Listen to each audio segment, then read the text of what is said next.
বাংলাদেশ বিমান তাদের যাত্রীর জন্য একটি নতুন নিয়ম চালু করেছে। মূলত যারা নিয়মিতভাবে বাংলাদেশ বিমান ব্যবহার করে থাকেন অথবা ব্রিটেন থেকে যারা বাংলাদেশ বিমান ব্যবহার করে বাংলাদেশে যান, বাংলাদেশ থেকে আসেন, তাদের জন্য এটি খুবই গুরুত্বপূর্ণ।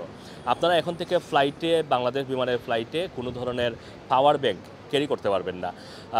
পাওয়ার ব্যাংক ক্যারি করে সেটাকে চার্জ দেওয়া, সেই পাওয়ার ব্যাংক দিয়ে মোবাইলে চার্জ দেওয়া অথবা ইউএসবি পোর্ট দিয়ে যে ফ্লাইটের বসে যে চার্জ দেওয়া, কোনো কিছুই করতে পারবেন না। কারণ সম্প্রতি আপনারা জানেন যে বুসানে, দক্ষিণ কোরিয়ার বুসানে, সেখানে একটি দুর্ঘটনা ঘটেছে। সেখানে 176 জন আরোহী ছিলেন বিমানে এবং সেখানে বিমানে হঠাৎ করে আগুন ধরে যায় এবং সেই আগুনের পেছনে এরকম লিথিয়াম যুক্ত যেই ব্যাটারি, সেই ব্যাটারির পাওয়ার ব্যাংক দায়ী ছিল এবং সেটা জানার পর থেকেই বাংলাদেশ বিমান তাদের ফ্লাইটে এখন থেকে পাওয়ার ব্যাংক ক্যারি করা একেবারেই নিষিদ্ধ ঘোষণা করেছে। সুতরাং এখন থেকে যারা বাংলাদেশ বিমান নিয়মিতভাবে ব্যবহার করেন বা ভবিষ্যতে ব্যবহার করবেন, সামনে সামার এই যে সামার হলিডে আসছে, সেই সামার হলিডেতে প্রচুর মানুষ এখন বাংলাদেশে যাবেন, তাদের জন্য পরামর্শ হচ্ছে যে আপনারা ফ্লাইটে লিথিয়াম আয়ন যুক্ত যেই ব্যাটারিগুলো আছে এই ধরনের কোনো ডিভাইস আপনারা ক্যারি করবেন না। পাশাপাশি পাওয়ার ব্যাংক বিশেষ করে